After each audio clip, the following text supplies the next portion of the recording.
Apple is no longer including a USB power adapter with the watch. And they kind of just snuck it in when they were talking about sustainability. They were talking about carbon footprint. They were talking about carbon neutral. You know all the buzzwords, Will. All the things people want to hear in 2020. Yeah. You're just, and she said it in front of the whole garden in Apple headquarters as well. So you're just envisioning green and trees, and it all feels so good.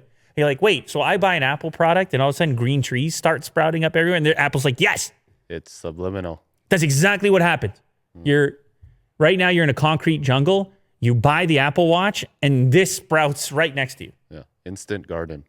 Imagine. Of course, I'm joking. Relax. Anyway, within the presentation talking about the 100% carbon neutral by 2030, which, by the way, that's cool if they can pull it off. So they snuck it in there that in order to get there, they're going to have to stop giving you power adapters with the Apple Watch, which, of course, is our first kind of indication that this is the way they're going to go with everything. And we talked about it with the phones, and it's been a really polarizing topic. People say, of course, Apple's going to just put that profit in their pocket.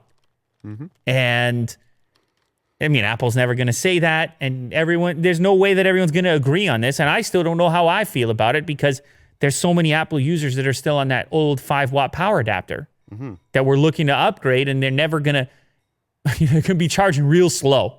And that's less important with the watch than it will be with the next phone. But of course, it gets us thinking about the next phone because they are now officially on record saying, no, we got to save the environment. It's absolutely no power adapters. But they're going to make it available in their store for $20. Oh, yeah, don't you worry. Yeah. The 5-watt, they're selling for $20. And what do they sell the actual one you would need for the iPad? The 30-watt? No, I believe with the iPad, they have an in-between, no? Hold up. Do they not sell the in-between? I thought there was like a 15-watt. Anyway, yeah, so go to the 30-watt, the official Apple-branded 30-watt. And that's going to be $50.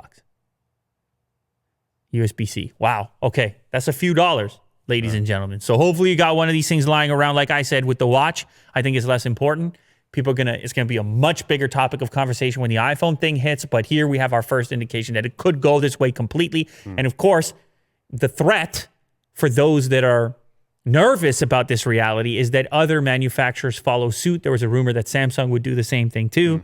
It's, again, much like the O2 sensor from the beginning. Apple does it, and then everybody says, okay, that's the market now. Yep. Let's go. So we got to keep an eye out on that one.